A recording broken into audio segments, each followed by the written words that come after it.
Facts நேயர்களுக்கு வணக்கம். Welcome to FF times. இன்னைக்கு நம்ம நிறைய அப்டேட்ஸ்லாம் பார்க்க போகிறோம். அதில் ஃபர்ஸ்ட் அப்டேட் என்ன அப்படின்னு பார்த்தீங்கன்னா T69 தளபதி 69ஓட ஃபர்ஸ்ட் லுக் வந்து ரிலீஸ் ஆயிருச்சு.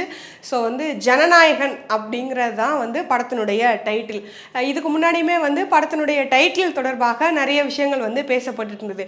ஸோ வந்து அவர் வந்து நாளைய தீர்ப்பு அப்படிங்கிற படத்தின் மூலமாக தான் அவருடைய கெரியரை வந்து ஸ்டார்ட் பண்ணார். ஸோ அந்த படத்தினுடைய டைட்டிலேயே வந்து லாஸ்ட் மூவிக்கும் வந்து வைக்கலாம் அப்படிங்கிற மாதிரியான விஷயங்கள்லாம் நிறைய பேர் பேசிட்டு இருந்தாங்க. அப்புறம் ஒரு சிலர் வந்து என்ன சொன்னாங்க அப்படின்னா, தலைவா அப்படிங்கிற டைட்டிலே வந்து அவர் வைக்கலாம், அதுவும் அவரோட டைட்டில் தானே, அவரே வைக்கலாம் திரும்ப அதையே அப்படிங்கிற மாதிரியான விஷயங்கள்லாம் போயிட்டு இருந்தது. ஸோ இதுக்கெல்லாம் எண்டு வைக்கிற மாதிரியாக இப்போ வந்து ஜனநாயகன் அப்படிங்கிற தலைப்பை வந்து சூஸ் பண்ணியிருக்காங்க.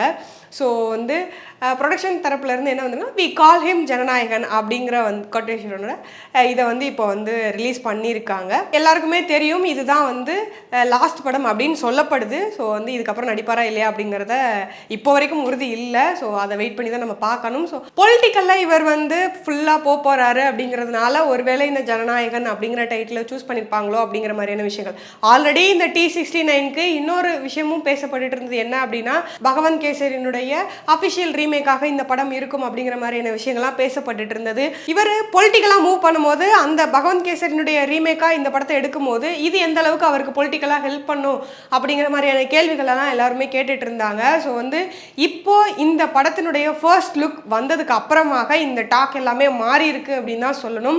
ஜனநாயகன் அப்படின்னு வந்ததுனால ஆப்வியஸாக வந்து ஏதோ ஒரு விதத்தில் இந்த படம் வந்து பொலிட்டிக்கல் ஸ்டோரியாக தான் இருக்கும் அப்படிங்கிறது இப்போ கன்ஃபார்ம் ஆயிடுச்சு. தீவிரமான அரசியலை இதில் முன்னெடுக்க போறாரா, இல்லை மேலோட்டமான ஒரு அரசியலாக பேசிட்டு களத்தில் நான் வந்து நேராக பார்த்துக்கிறேன்ப்பா அப்படிங்கிற மாதிரியான விஷயங்களை வந்து அவர் பண்ண போறாரா அப்படிங்கிறது தெரியல. ஜனநாயகன் எந்த அளவுக்கு வந்து இவருக்கு வெற்றியை கொடுக்குது, பொலிட்டிக்கலாக இவர் வந்து மூவ் ஆகுறதுக்கு இந்த படம் எந்த அளவுக்கு ஹெல்ப் பண்ணுது அப்படிங்கிறத பொறுத்து இருந்து பார்க்கலாம். அடுத்ததான் நம்ம பார்க்க போகிற அப்டேட் என்ன அப்படின்னு பார்த்தீங்கன்னா, SK25 இந்த மூவியை பற்றின அப்டேட் தான். ஸோ சுதா கொங்கரா இயக்கக்கூடிய இந்த படத்துக்கு புறநானூறு அப்படின்னு டைட்டில் வச்சாங்க அப்படிங்கிறது நம்ம எல்லாருக்குமே தெரியும். அது மட்டும் இல்லாமல் அந்த படத்தில் வந்து சூர்யா அவங்க தான் வந்து ஃபர்ஸ்ட் நடிக்கிறதா இருந்தது. ஒரு சில காரணங்களால் அவர் வெளியேறிட்டார். அதுக்கப்புறமாக சிவகார்த்திகேயன் இதுக்கு கமிட் ஆனார் அப்படிங்கிற மாதிரியான விஷயங்கள் எல்லாமே நமக்கு தெரியும்.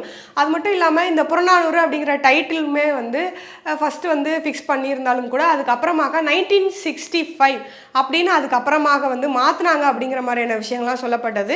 ஏன் இந்த 1965 அப்படிங்கிறதுக்கான காரணமும் வந்து ஒரு சிலரால் வந்து சொல்லப்பட்டது. என்ன அப்படின்னா, இந்தி திணிப்பு அப்படிங்கிற விஷயத்துக்கு எதிராக இந்த படம் வந்து பேசும் அப்படிங்கிறதுனால 1965 அப்படிங்கிற அந்த இயரையே வந்து இந்த படத்துக்கு வந்து தலைப்பாக வச்சாங்க அப்படிங்கிற மாதிரியான காரணங்கள்லாம் கூட சொல்லப்பட்டது. ஸோ புறநானூறு 1965 அப்படின்னு வந்து தலைப்பு மாறி மாறி இப்போ வந்து பராசக்தி அப்படிங்கிற டைட்டில் வந்து நிற்குது அப்படிங்கிற மாதிரியான விஷயங்கள்லாம் சொல்லப்படுது. பட் இதுவுமே வந்து அஃபிஷியலான அனௌன்ஸ்மெண்ட் அப்படிங்கிறது தெரியல. இந்த படத்துக்கு பராசக்தி அப்படின்னா பேர் வைக்க போகிறாங்க அப்படிங்கிற விஷயங்கள் நியூஸ் பேப்பரில் இல்லை மீடியாஸில் இது மாதிரியான விஷயங்கள் எல்லாமே நிறைய இடங்களில் பரவுனதன் காரணமாக வேலூரில் இருக்கக்கூடிய நேஷனல் தியேட்டர்ஸ் அப்படிங்கிற அந்த தியேட்டருக்கு சொந்தமான ஒரு நபர் கார்த்திகேயன் அவருடைய பெயர், அவர் வந்து ஒரு கடிதம் ஒன்று எழுதியிருக்கிறாரு தினத்தந்தியினுடைய ஆசிரியருக்கு. அதில் வந்து என்ன குறிப்பிட்டிருக்காரு அப்படின்னா, பராசக்தி அப்படிங்கிற திரைப்படம் வந்து இதுக்கு முன்னாடியே வந்திருக்கு, நம்ம எல்லாருக்குமே தெரிஞ்சிருக்கும். கலைஞர் கருணாநிதி அவர்களுக்கும் சரி, சிவாஜி கணேசன் அவர்களுக்குமே சரி, இந்த திரைப்படம் வந்து எவ்வளவு பெரிய வரலாறு அப்படிங்கிறது நம்ம எல்லாருக்குமே தெரியும். அவங்க இரண்டு பேருடைய வரலாற்றில் இந்த படம் ரொம்பவே ஒரு முக்கியமான மைல்கல்லாக அமைஞ்சிருக்கு. 1952 அக்டோபர் 17 ரிலீஸ் ஆன இந்த படம் எல்லாருக்குமே வந்து போய் சேரக்கூடிய வகையில் இருந்த படம், ரொம்பவுமே ஹிட் அடித்த படம். ஸோ அப்படி இருக்கக்கூடிய இந்த படத்தினுடைய டைட்டிலை எஸ்கே அவர்களுடைய படத்துக்கு வைக்கிறத கொஞ்சம் தவிர்க்கணும். இது வந்து அவங்க ரெண்டு பேருக்குமான ஒரு விஷயம். ஏன்னா அவங்க ரெண்டு பேரும் இந்த படத்துக்கு நிறைய உழைச்சிருக்காங்க, பண்ணியிருக்காங்க. அவங்களுக்கான ஒரு மைல்கல்லாக இருக்கணுமே தவிர்த்து அதை இவங்க வந்து காப்பி பண்ணாமல் வேற ஏதாவது டைட்டிலை வந்து தேர்ந்தெடுத்தா நல்லா இருக்கும் அப்படிங்கிற மாதிரியான ஒரு ரெக்வஸ்ட்டாக வந்து இவர் வந்து ஒரு லெட்டராக எழுதியிருக்காரு அப்படிங்கிற மாதிரியான விஷயங்களும் வந்து இப்போ பேசப்பட்டுட்டு இருக்கு. ஸோ வந்து பட் அஃபிஷியலாக பராசக்தி தானா இந்த படத்துக்கான டைட்டில் அப்படிங்கிறதும் இன்னும் கன்ஃபார்ம் ஆகலை. ஸோ வந்து இப்போ வரைக்குமே வந்து புறநானூறு, 1965, பராசக்தி இப்படிங்கிற இந்த 3 டைட்டில்ஸ் வந்து SK25க்கான டைட்டிலாக வந்து இப்போ வரைக்கும் பேசப்பட்டுட்டு இருக்கு. இன்னும் அஃபிஷியலாக எந்த அனௌன்ஸ்மெண்ட்டுமே வரல. ஸோ பொறுத்திருந்து பார்க்கலாம் SK25னுடைய தலைப்பு என்னவாக இருக்கும் அப்படிங்கிறது. ஏன்னா 25வது படமும் கூட.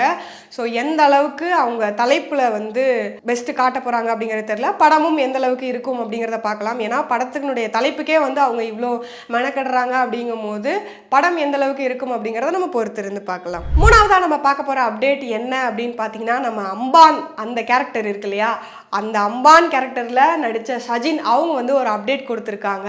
என்ன அப்படின்னு பார்த்தீங்கன்னா, ஆப்வியஸாக அதுவும் ஆவேசம் திரைப்படத்தை பற்றி தான். ஸோ வந்து ஆவேசம் 1 2024 ரிலீஸ் ஆச்சு அப்படிங்கிற நம்ம எல்லாருக்குமே தெரியும்.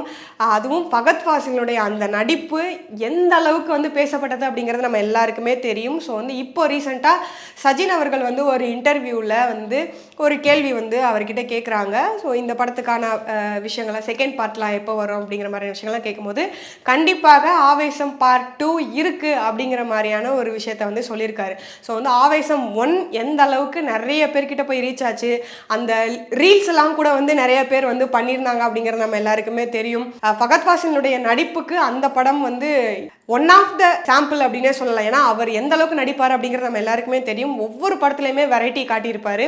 குறிப்பாக இந்த படத்தில் சொல்லணும் அப்படின்னா வந்து ஒரு காமெடி பண்ணக்கூடிய ஒரு நபராகவே இருந்துட்டு இருப்பாரு. கடைசியில் பார்த்தீங்கன்னா ரொம்ப எமோஷனல் ஆகக்கூடிய இடமாக இருக்கட்டும், சரி என்னடா மனுஷன் இப்போ இவ்வளோ நேரம் இவ்வளோ காமெடியாக இது பண்ணிட்டு இருந்தார், கடைசியில் இவ்வளோ எமோஷனல் ஆக்கிட்டாரு அப்படிங்கிற மாதிரியான விஷயங்களாக இருக்கும். ஒவ்வொரு இடத்துலையுமே நிறைய வெரைட்டி காட்டியிருப்பார் இந்த படத்தில். ஆக்ஷன் பண்ணும் போதுமா இருக்கட்டும் சரி, காமெடி பண்ணும் போது, அந்த அம்மா சென்டிமெண்ட் சீன்ஸ்லாம் வரும்போதும் சரி, ஒரே படத்தில் வந்து இந்த மாதிரி நிறைய வெரைட்டிஸ்லாம் ஸோ காட்டியிருப்பார். ஸோ இந்த படத்துக்கான செகண்ட் பார்ட் அப்படிங்கும் போது அவர் அந்த படத்தில் எந்த அளவுக்கு வந்து வேற லெவலில் வெரைட்டி காட்ட போகிறாரு.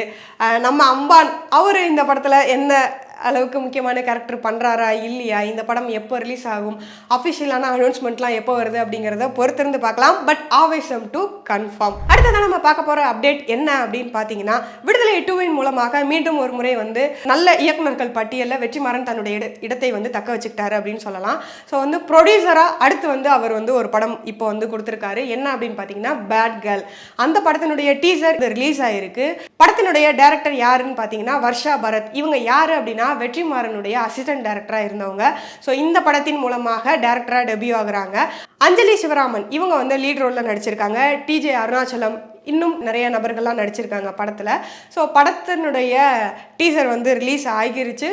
அதை பார்க்கும் போதே வந்து என்ன அப்படின்னா, ஃபஸ்ட்டு வந்து ஒரு ஸ்கூல் போகிற ஒரு சாதாரண பொண்ணு அப்படிங்கிற மாதிரியான விஷயங்கள் தான் இருக்கும். நார்மலாகவே வந்து ஒரு ஹீரோயின் அப்படின்னா வந்து ரொம்ப ஃபேராக, ஃபேஸ்லாம் ரொம்ப க்ளோயிங்காக, ரொம்ப க்ளீனாக இருக்கக்கூடிய ஒரு ஃபேஸாக தான் வந்து நிறைய படங்களில் வந்து நம்ம பார்ப்போம்.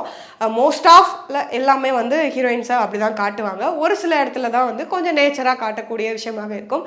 அதே மாதிரியான ஒரு நார்மலான ஒரு ஹீரோயினாக இந்த படத்தில் பிம்பிள்ஸோட அப்படி இருக்கக்கூடிய ஒரு ஹீரோயினாக தான் அஞ்சலி சிவராமனை இந்த படத்தில் வந்து காட்டியிருக்காங்க. அந்த ஸ்கூல் கேர்ள் வந்து நிறைய விஷயங்களை வந்து சொல்லக்கூடிய விஷயம், அவங்களுக்கு பிடிச்ச விஷயங்களா பண்ணணும் அப்படின்னு நினைக்கக்கூடிய ஒரு ஸ்கூல் கேர்ளாக வந்து இந்த படத்தில் வந்து அவங்க இருக்கிறாங்க அப்படிங்கிறத அந்த டீசர் பார்க்கும்போதே நமக்கு தெரியுது. பாய் ஃப்ரெண்ட் இருந்தால் கிளாஸ் லீடராக இருக்கிறத விட கெத்து அதுதான் அப்படிங்கிற மாதிரியான டைலாக்ஸ்லாம் வருது. அதுக்கப்புறமா வந்து அவங்க அம்மா கிட்ட அவங்க சொல்லக்கூடிய டைலாக்ஸாக இருக்கட்டும், நான் வந்து எனக்கு பிடிச்சதா வந்து பண்ணணும்னு நினச்சேன், வாழ்க்கையில் முறையாக வந்து சந்தோஷமாக இருக்கணும்னு நினச்சேன், அதை வந்து நீங்கள் கெடுத்துட்டீங்கல்ல, எனக்கு பிடிச்ச மாதிரி நான் இருக்கணும்னு நினைக்கிறேன், இல்லைனா நான் வந்து சூசைட் பண்ணிப்பேன் அப்படிங்கிற மாதிரியான விஷயங்கள். அதுக்கப்புறம் இடையிலே பார்த்தீங்கன்னா அப்படியே டோட்டலாக மாதிரி அவங்க வந்து வேற மாதிரியான ஒரு லைஃப்பில் இருக்கிற மாதிரியான ஒரு விஷயங்கள்லாம் காட்டப்படுது. அவங்க ஸ்மோக் பண்ணுறதா இருக்கட்டும், இது மாதிரியான நிறைய விஷயங்கள்லாம் அதில் வந்து காட்டுறாங்க. இந்த டீசர் மூலமாக நீங்கள் என்ன சொல்ல வரீங்க அப்படிங்கிற மாதிரியான விஷயங்கள் கொஞ்சம் கன்ஃபியூஷனாக இருந்தாலும் கூட அந்த டீசர் லான்ச்சில் வந்துட்டு வர்ஷா பரத் வந்து ஒரு சில விஷயங்கள்லாம் பேசியிருப்பாங்க. நான் வந்து இந்த படத்தின் மூலமாக கேர்ள்ஸ்லாம் வந்து தம் அடிக்கிறதையோ இல்லை வந்து ட்ரிங்க் பண்ணுறதையோ வந்து நான் சரின்னு நியாயப்படுத்தலை. அந்த மாதிரியான விஷயங்களை நான் இங்கே எதுவுமே வந்து ரொமான்டிசைஸ் பண்ணலை. அந்த கேரக்டரை வந்து நீங்கள் வந்து ஒரு ஹீரோவாக ப்ரொஜெக்ட் பண்ணணும்னு நான் எந்த இடத்துலையுமே சொல்லலை. ஒரு நார்மல் கேர்ளினுடைய லைஃப்பை வந்து நான் வந்து படமாக எடுத்திருக்கேன் அப்படிங்கிற மாதிரியான விஷயங்களை சொல்கிறாங்க.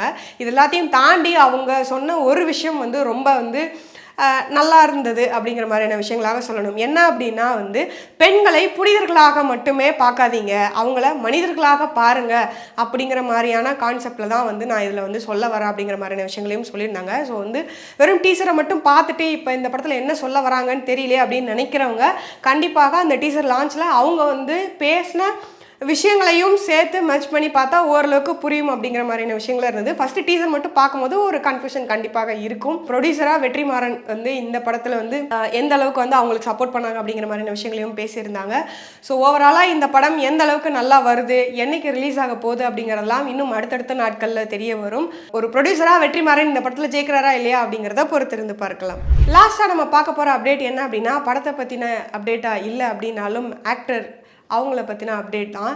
என்ன அப்படின்னு பார்த்தீங்கன்னா, குடியரசு தினத்தை முன்னிட்டு நிறைய அவார்ட்ஸ்லாம் வந்து அனௌன்ஸ் பண்ணியிருந்தாங்க. பத்மஸ்ரீ, பத்மபூஷன், பத்ம விபூஷன், இந்த அவார்ட்ஸ்லாம் வந்து வருஷம் வருஷம் அனௌன்ஸ் பண்ணுவாங்க இல்லையா, அது மாதிரி இந்த 2025க்கான விருதுகளை, பத்ம விருதுகளை வந்து அறிவிச்சிருந்தாங்க. அதில் வந்து கலைத்துறையில் தல அஜித் அவங்க வந்து அவார்ட் வாங்குறாங்க அப்படிங்கிறது வந்து நம்ம எல்லாருக்குமே ரொம்ப சந்தோஷமான விஷயமா இருக்கும். குறிப்பாக அஜித் ரசிகர்களுக்கு இது இன்னும் மிகப்பெரிய ஒரு சந்தோஷத்தை கொடுக்கக்கூடிய விஷயமாக இருக்கும். ஏன்னா விடாமுயற்சி, குட் பேட் அக்லி, இப்போ ஒரு அவார்டு, இது மாதிரியான விஷயங்கள் எல்லாம் இந்த வருஷத்தில் அவங்களுக்கு ரொம்ப பெரிய ஒரு சந்தோஷத்தை கொடுக்கக்கூடிய விஷயமாக இருக்கும்.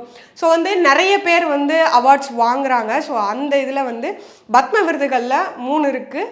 பத்மஸ்ரீ, பத்மபூஷன், பத்ம விபூஷன். ஸோ இதில் வந்து பத்மபூஷன் அவார்டு தான் வந்து நடிகர் அஜித் அவர்கள் வந்து வாங்குறாங்க. இதுக்கு முன்னாடி யாரெல்லாம் வந்து அவார்டு வாங்கியிருக்காங்க இந்த அவார்டு அப்படின்னு பார்த்தீங்கன்னா, நடிகர் சிவாஜி கணேசன் அவங்க தான் வந்து ஃபர்ஸ்ட் இந்த அவார்டை வந்து வாங்கியிருக்காங்க 1984.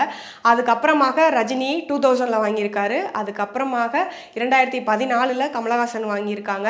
அதுக்கப்புறம் ஒரு 10 வருஷம் கேப்புக்கு அப்புறமாக போன வருஷம் கடந்த 2024 மறைந்த நடிகர் விஜயகாந்த் அவங்களுக்கு வந்து இந்த பத்ம விபூஷன் அவார்டு வந்து கொடுக்கப்பட்டது. ஸோ அதுக்கப்புறமாக இப்போ நடிகர் அஜித் அவர்களுக்கு 2025க்கான கலைத்துறைக்கு தொடர்பான இந்த அவார்டு வந்து கொடுக்கப்பட்டிருக்கு. ஸோ ஒரு பக்கம் எல்லாருமே வந்து குதூகலமாக இருக்காங்க. அஜித் ரசிகர்களுக்கு ஒரு பக்கம் குதூகலம்னா, இந்த பக்கம் விஜய் ரசிகர்களுக்கும் ஒரு பக்கம் குதூகலமாக தான் இருக்குது. ஸோ பொறுத்திருந்து பார்க்கலாம் படம் எந்த அளவுக்கு அவருக்கு ஹிட் கொடுக்குது. அவருடைய கலை சேவைக்கான அங்கீகாரமாக ஒரு அவார்டு இந்த பக்கம் கொடுத்துருக்காங்க. அவர் வந்து இதுக்கான ட்வீட்டும் கூட போட்டிருக்காரு, நிறைய பேருக்கு நன்றி சொல்லி அது மாதிரியான விஷயங்கள்லாம். ஸோ வந்து இதே சந்தோஷத்தோட விடாமுயற்சி, குட் பேட் அக்லி அப்படிங்கிறதெல்லாம் வந்து அவருக்கு எந்த அளவுக்கு ஹிட் கொடுக்குது அப்படிங்கிறத பொறுத்திருந்து பார்க்கலாம். இதே மாதிரி இன்னும் நிறைய சினிமா தொடர்பான அப்டேட்ஸை தெரிஞ்சுக்கிறதுக்காக stay tune with Friday facts.